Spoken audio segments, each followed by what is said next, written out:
Hello, comrades. Today I'm gonna be talking about how I seduced 54% of the women I spoke to, and no, not on the dates, but during my sales calls as a high ticket coach. Without further ado, let's dive right into it. So, my name is Arcady, and I was a high ticket coach for the past 4 years. I made more money in 1 month than I made in a whole year, collected over 80K in cash, and that all without running a single ad, relying on referrals, or posting a ton of content. I now create this content to share some no BS money making strategies for high ticket coaches so that you can make some cash too. Got nothing to sell you, so please enjoy. In this video, I will cover exactly what I did to start selling at 54%, a health program for women in menopause as a male without a doctor's degree, without bringing features or benefits of the program itself during the sales call. Enjoy. And I know, what would we do without a back story? So many people called me talented for some strange reason. I mean, if you don't know what is menopause, it's a natural process of ovaries stopping produce hormones that are essential and required for a woman to get pregnant. They have other roles to play, but that's the main one. Aside from that, if a woman is not healthy, if her hormones are not in check during menopause, what usually happens is she deals with a lot of symptoms like hot flashes, irritation, mood swings, itchiness, all that kind of bad stuff that no woman or man would like. And a lot of women are taking this transition very hardly because our diets are not the best, our physical activity is low and minimum, all that kind of good stuff. What's strange about it? What's strange is that males, especially males like me with no degrees whatsoever, generally speaking, never talk about menopause. Even women don't talk about menopause a lot. So it's kind of a taboo topic in many ways, and a man selling to women a menopausal program for 2K is quite weird and unique, and I know that. So I sold a high ticket program that would help women in menopause to overcome their symptoms naturally at 54% consistently without presentations, telling them how long it is, how many coaching sessions they're going to get, what's included, etc. Crazy, I know. I literally didn't bring those features up unless I was pushed to do so, and I'll explain why throughout the video so that you can too. Note, they did get an amazing result from working with us, so I didn't deceive anyone, and the only reason I didn't bring up the details about what they're going to get is because nobody really cares, and that's going to be another point I'm going to cover throughout the presentation. So why did I seduce these poor ladies? Well, because I truly believe that dating and sales are so much closer than we think. And to truly make the most out of this video, I would like to take a minute to walk through the definition of sales as I see it. What is sales? A working definition that I like is to inspire someone to change their behavior, meaning yesterday they didn't want to lose weight and today you inspired them to invest in your program so that they could finally carry their kids up the stairs. Right? And there is a fly that is seducing me, which is funny because what's the goal of going on a date? It could be finding a long-term relationship. It could be finding a partner for the night. But the point is that your job during the date is to do what? Is to inspire them to leave with you this evening, not to ditch you and run away.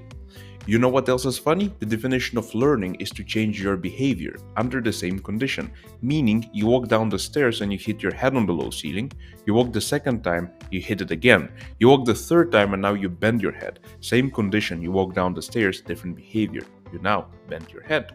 So you learned. Which leads me to my last point. What's the definition of coaching? Same as sales, because what's your goal when you coach someone? You want them to change what they're currently doing so that they could achieve a different outcome. Right? Right. I have a little diagram here showing is that sales is the same as coaching, which the main goal of which is learn something, and the main goal of to learn something is to change. So when you coach someone, you're going through this particular step, and when you sell someone, you do the same exact thing. What's the purpose of this video? Is for you to stop doing certain things on your sales calls as a high ticket coach and start doing different things so that you could sell more people and help more people and impact more lives.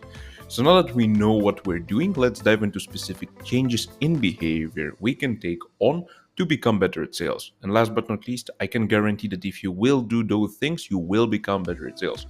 It is a guarantee. So step number one, frame the call. How you start the call is usually how you end it. Most coaches not only never frame their calls, they completely fuck up their sales call from the beginning with some fake ass questions like, Where are you calling me from? How is the weather like over there? Is that a real picture on the wall? If you want to build rapport, then you can either prepare properly before the call by researching them and open the call with, hey name, how's it going? I loved your passion about horse riding from your social media page. How did you get into that? At least you can be curious about something. On my personal favorite one is to ask how do I pronounce their name, which is important for me because people love to hear their names pronounced correctly. So even if it's a simple name like Cat, you can still ask, oh, Cat, how do I pronounce your name? Is it just Cat or do you like to say it differently? And sometimes you'd be surprised, people actually do pronounce simple names in different ways. Then you just ask, you cool with us jumping forward straight away? That's it. You skip all the crap with fake report building and asking them about their family. And if you are in a male dominated industry, you can actually ask, you cool with us skipping the foreplay and getting to the point? Which works wonderfully because a lot of people, it's a break in a pattern. Most salespeople suck. So if you break the pattern of being, it is a fly here. So if you break the pattern of being a sucky salesperson, and instead of asking the same exact question every single script in the world tells us to ask, which is what is the weather like over there, you will be different from the very beginning. They will start treating you differently, which means that the rest of the call will go in a different way. And there is a higher likelihood of you actually closing them, right? So then you frame the call. Example of this can be something like, today we're going to cover XYZ. I will walk you through specific points you can implement straight away. And if we get to the end of the call and we feel that we're a fit, we can discuss a possibility of us working together, how the deposit looks like, etc. Sounds fair? That's it. And the last point before moving on, please, for the sake of conversion gods, stop starting the call with, oh my god, Name, thank you so much for taking the time to chat with me today, and I'm so grateful for that. Don't do that. That's the fastest way to damaging your status from the first seconds of them meeting you. And now a bonus question. What don't you do on a date? You don't seem desperate. You don't text your girl or guy in the morning with the text, hey, just so you went to the supermarket even though I live on the other side of the city. I mean, so looking forward to our date tonight. Pookie, can't wait. If you do that, you lost your date from the get-go. Don't do that. You don't do that with sales either. Always frame the call, always make it natural, always keep your status. That's point number one. Point number two is pacing and tonality. This is another thing I noticed in most coaches that do sales calls, especially if they have a script or framework of some sort. Best kind of lullaby in the world. You sit there and you listen to them speaking and speaking and speaking, and then you see a dream with a unicorn which gets interrupted with them telling you, so the price is 2K. What do you think? Come on, it's a performance. Show emotions. There are a ton of different diagrams with different tonalities you can use. I don't even remember them all. Mainly, there are 4 tonalities I personally use. Number 1 is curious. Number 2 is concerned, playful, and commanding. When asking questions or talking, make sure to mix them up and don't use monotone. That's the most important thing. You can use curious tonality when you're asking questions about them, about their life. So for example, can you tell me a little bit more about how many kids do you have? That's curious. Concerned, on the other hand, can be used when talking about their pains and their problems. So, for example, can you tell me how many kilos did you gain? This is like a concerned tonality. You're concerned about them. Playful, on the other hand, can be used to make jokes. Like somebody asks you, for example, in the beginning of the call, so, how's it going, Arcady? You'll be like, just being boring, not doing anything really much, trying to get out of trouble. That's playful. You are making a joke. You are obviously being ironic. Fourth is commanding. Great to make statements, to ask questions that are serious, like money questions, time questions, authority or partner related questions when you're qualifying them for being a client. The commanding tonality is usually ending with a low pitch. What people usually take it for is that they need to lower their tonality and speak like a Terminator, I'll be back one day. What we want to do instead is we just want to end the voice here at the end of our lips. So usually the sound comes from the throat.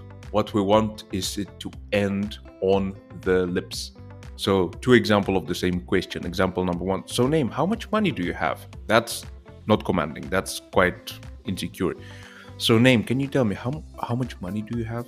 That is a commanding tonality. You are commanding them to answer your question.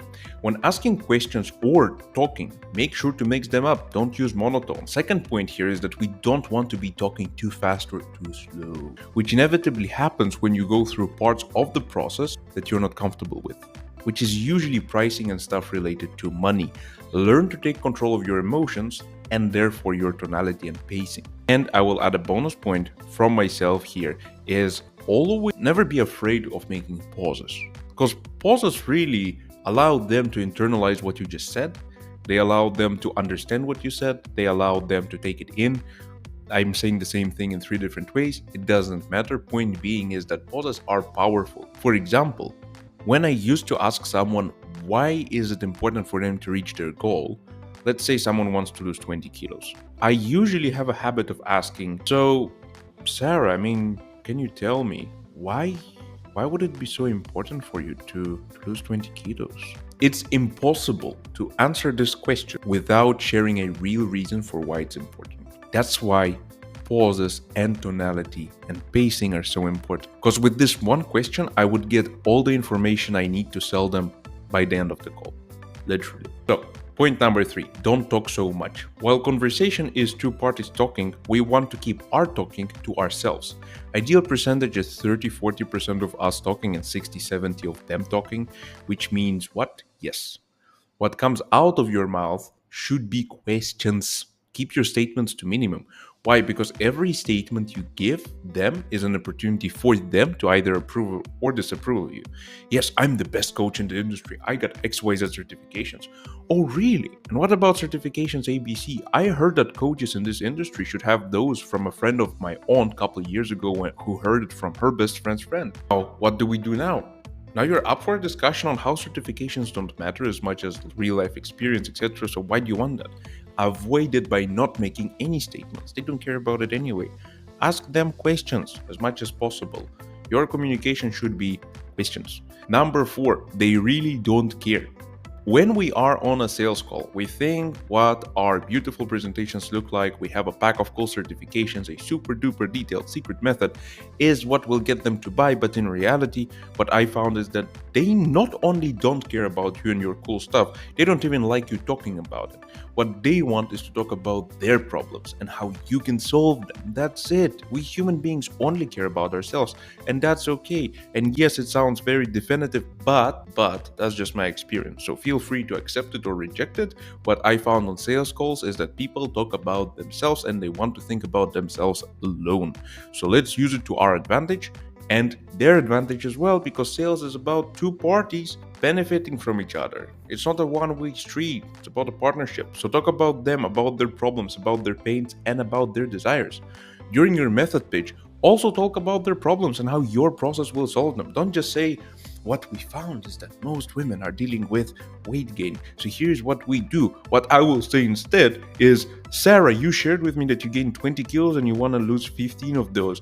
Here is the part of the process that will focus on doing exactly that. Do you see how that will work out? It's simple, I know, but most people don't do this. That's why I was selling at 54%. My method pitch was so personalized to them and their problems that the process seemed as though it was made specifically for them. That's the secret. Well, there is no secret to that. But I didn't have a beautiful presentation. I didn't tell how many coaching calls they're going to get, how long is the program, what else is included, who are they going to be working with. Because they don't care. What I said is, you told me that you have 20 kilos of weight gain.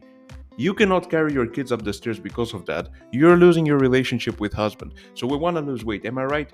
Yes. Okay, question, Sarah. This part of the process focuses exactly on how we're going to lose weight through XYZ. Do you see how that will work out? Yes? Yes. Wonderful. Would there be anything holding us back from getting started and implementing it? No? Go and get your credit card. It's simple. But you destroy your sales by bringing up unnecessary details about how long they will have to do stuff that they don't want to do. And above that, you also want them to give you money for that. I mean, it's crazy. So, talk about them and their life. They don't care if you get a certification. They don't care if you've been in this space for a decade. It helps, but it's never the deciding factor. So don't focus on that. The only thing they truly want to be certain in and they care about is, do you understand what they're going through? Can you solve these problems for them?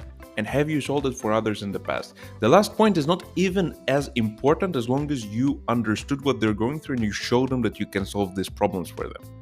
Those 2 points are the most important ones. So nothing more. Bonus point. Actively listen in action point means nod when they speak, smile when they smile, don't smile when they talk about the accident with their puppy, remember their name, and actively take notes.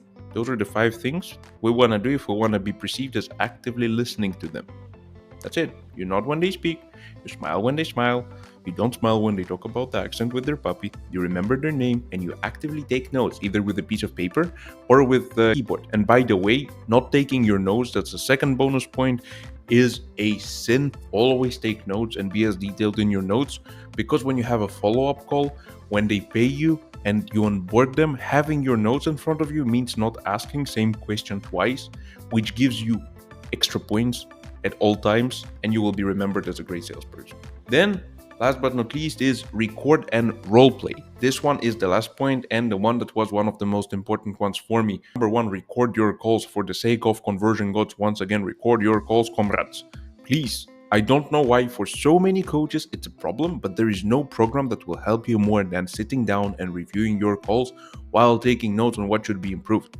Not only you are disservicing your prospects that took time to listen to you mumble stuff about your program, but you're also wasting valuable opportunities to make more money. Record and review your calls regularly. I once sat down for 5-6 hours straight to review my calls for a week. I wrote down 113 points on what can be improved. I doubled my conversions the next day. I literally started selling not at 10% but at 20% the next day. Well, I had a week of calls and I started selling at 20% instead of 10 from this one activity. It's crazy, but we don't do that.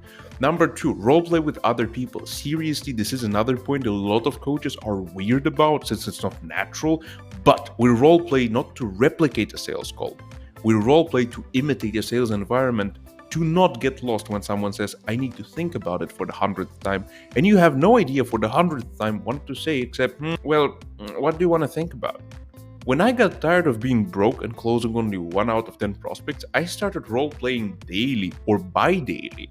I 5x'd my conversion in 30 days. 30 days! You can make 5 times more money, given that nothing else changes, if you just take 1 hour a day to role-play with somebody a sales call. Final thoughts. Those aren't the only points to follow, since sales is a complicated and majestic animal, but if you do only those 5 things, you will improve your sales conversions guaranteed. Aside from that, always watch trainings on sales. There are a ton of those on YouTube. Read sales books, particularly the old ones from like Zig Ziglar and Brian Tracy are really good, and focus on those 5 points. So to recap, in short summary, what did we cover? Always frame your calls, keep your tonality in check, don't talk too much and ask questions instead of giving statements. They don't care about you or anyone, only about themselves, and record your call and roleplay with others. Those are the 5 things. If you just do those 5, you will see improvement. There are many more you can do, like qualify them on the calls financially instead of waiting till the end and then dealing with objections. Prevent the objections before the end of the call. But in all seriousness, those 5 are the main ones, and if you just do those 5, the other points that are unique to you and what you need to do will come by themselves. Question of the day: would these points apply to going on a date and winning over a guy or a girl? 100%, even the 5th point. Because if you would to record your dates, you would learn that the moment you bring up your Lego collection, they all of a sudden remember that they left their iron on and they need to leave. But hey, let's meet up sometime soon. So don't record your dates without consent from the other party, please. That's illegal. But aside from that, I recorded a video on the exact sales framework I used with these points to sell at 54% consistently. Check it out on my YouTube channel and grab a free framework there. That would be it for today, comrades. Wishing you a wonderful day. Hope you learned something new. Bye-bye.